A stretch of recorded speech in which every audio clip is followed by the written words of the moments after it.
Сіздер үшін жамды чармаларда жамылдасек болоты болгону бизден катардан эч кайда алыстабаңыздар. Бизди сиздерди катарга жакын чакырабыз. Буюрса берүүлөр алда карай уланат. Туура. Ошону менен катар эң сонун маанайды сиздерге тартуулайбыз. Ошондуктан кимде ким жакшы маанайда жумушка баргысы келсе бизден катардан алыстабаңыздар. Себеби бизде эң сонун жандуу үндүү гитаран коштоосунда сонурлар жаңырат. Сиздерди жумушка жөнөтүүгө да болгону биз аракет кылабыз. Албетте жандуу үн, жандуу чыгарма бир гана сиздер үчүн буюрса алдагы мүнөттөрдө жаңырат.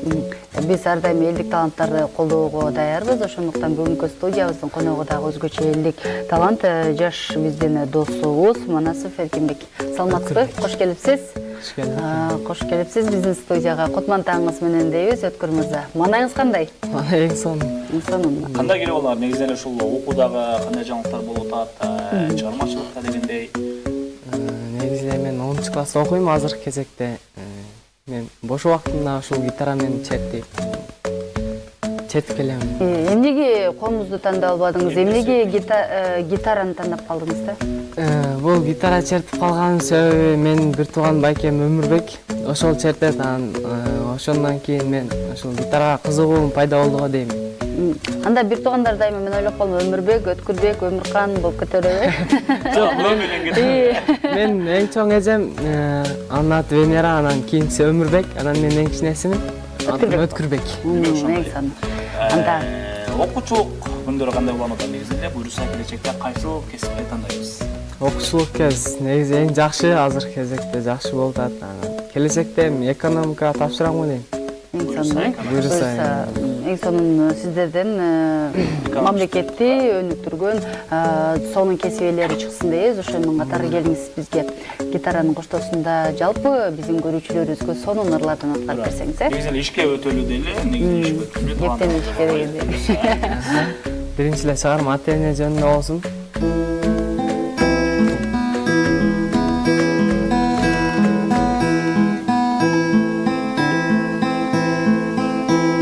Атакен сенсиң менин атакен,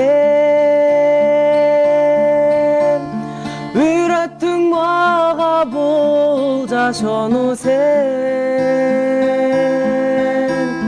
Энетиң актай мер жеткен кезинде, бактыма бар болгула ата-апа.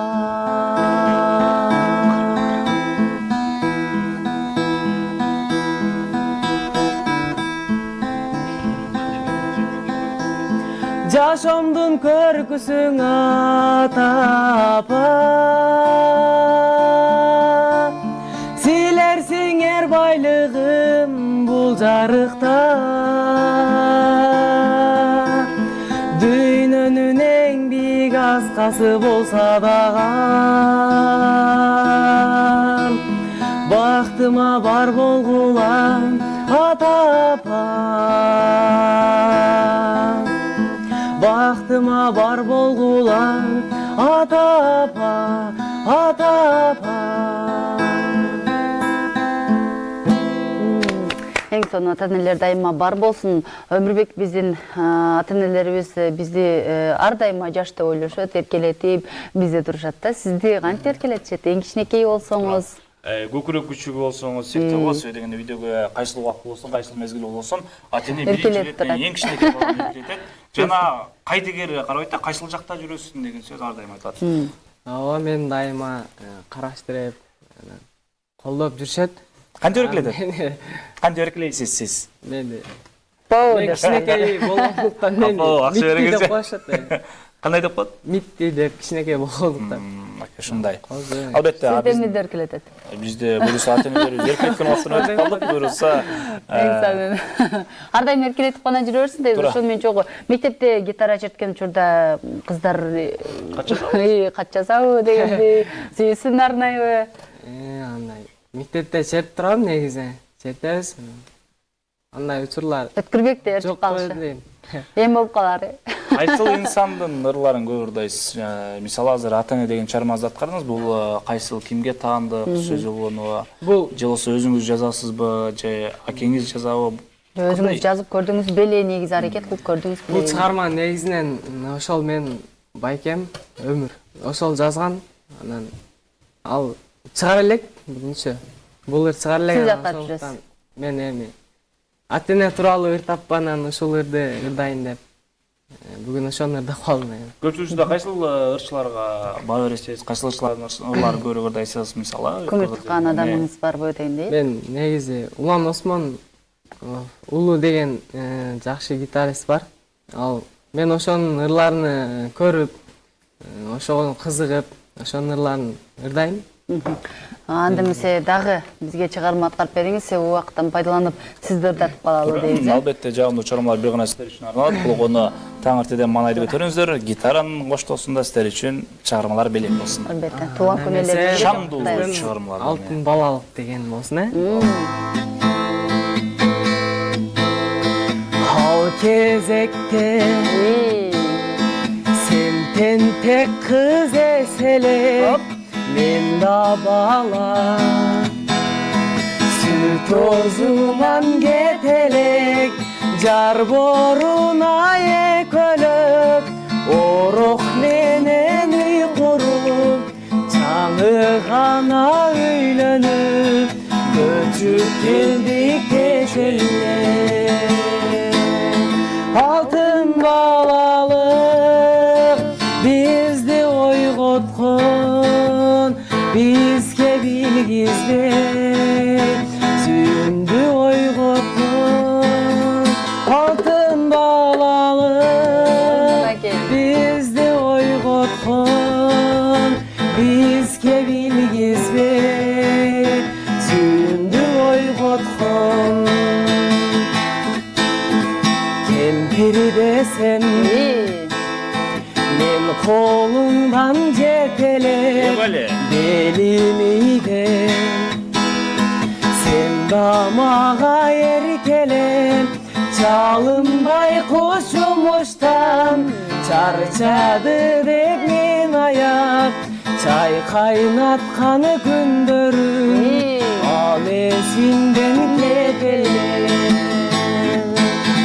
Алтын балалык бизди ойготкон, бизге билгизбей сүйүндү ойготкон. Алтын балалык бизди ойготкон, бизге билгизбей сүйүндү ойготкон, бизге билгизбей сүйүндү ойготкон. Ой, азаматсыз. Алтын балалык эң бир бактылуу күндөр болуп эсептелет. Андыктан урматтуу достор, жалпы алтын балалыкка дагы буйрса барып келдик. Маанай жакшы. Эң сонун ар дайыма бизден алыстабай туруңуздар. Мына ушундай маанайлар албетте сиздер үчүн гана. Анан ырдап жатканда бул башкача дагы колдор иштешип кетти. Сиздин идеяңызбы же менин идеям деп коеюн? Кандай? Ой, мынакей. Өзүңүз аракет кыласызбы, кандай болот ал? Эми ырдын көркүнө чыгарышын деп. Кандай аракеттер жасаса болот? Бул жерге урса болот. Калагандай. Бул жерге. Демек ар кандай бастап чыгарса болот экен. Албетте, бул гитара менен достошконуңузга канча жыл болуп калды? Деги эле канча жылдан бери бул гитарага сырыңызды айтып келесиз? Мындай жашооңузда гитаранын негизи орду канчалык деңгээлде сизге? Гитарасыз жашай аласызбы дегендей? Сүйсүз жашай аласызбы дегендей эле? Мен 3 жылдан бери чертип келем. Азыркы учурда жакшы эле чертип калдым.